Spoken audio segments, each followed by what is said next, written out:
Hey, everybody, and welcome back to Joy at Work. I hope you're doing well. Again, thank you for spending a few minutes with me, 5 minutes or less, to reflect on the things we can do to experience joy at work.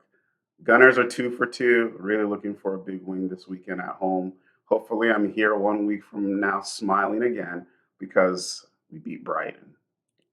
Go Gunners. All right, let's jump into the topic work as a job orientation. And I want to just explore this a little bit. But I have to say, real quickly, that in my introduction, I failed to point out the fact that work is not just something that we get paid for. Work is the expression or the engagement of our cognitive and physical abilities in order to get something done. That's an abbreviated version. There's some more flowery definitions, but this is just a casual vlog. So I'm just going to give you something really straightforward there. Point being that the person who stays at home to look after their aging parents or look after their young children is working. Going out to mow the lawn, working. Going into the office to get job done, working. So we work all the time. I've argued that we live to work and not work to live, quite honestly. Seems to me that our bodies from day one are engaged in work just to even keep us alive. So we can unpack that at a later date, but work can be paid and non-paid. And we're really focused on paid work here, but I wanted to bring up the point that non-paid work is also work. So let's talk about work as a job orientation. And I just have one question for you today. If this is your primary or predominant orientation towards work, where do you think it came from? You see, none of us shows up with the orientation seared in our consciousness and our mind. We pick it up from somewhere, we adopt it, and it becomes part of who we are somewhere along the road. So, when did this happen to you? Why did this happen?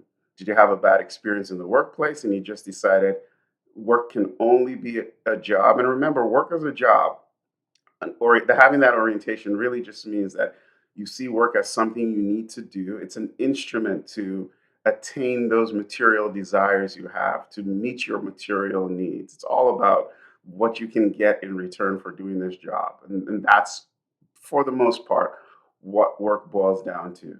So, for you, if this is your predominant orientation, where did this come from? Do you know?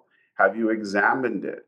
I just saw this today, actually, a story about a lady who died in her office. I think this might have been Wells Fargo. I don't want to be wrong, but if I'm wrong, I'm sorry. Might have been Wells Fargo, and nobody noticed this for 4 days. And people quickly jumped up and said, "See, this is why work is not family." That's the language they use. It's just a job. It's where you go to get things, where you go so you can get paid to get the things you want. This is my color commentary at this point. So there are people who hold this view about work. Is this you? I have no answers this week. Maybe we'll have answers in the upcoming weeks.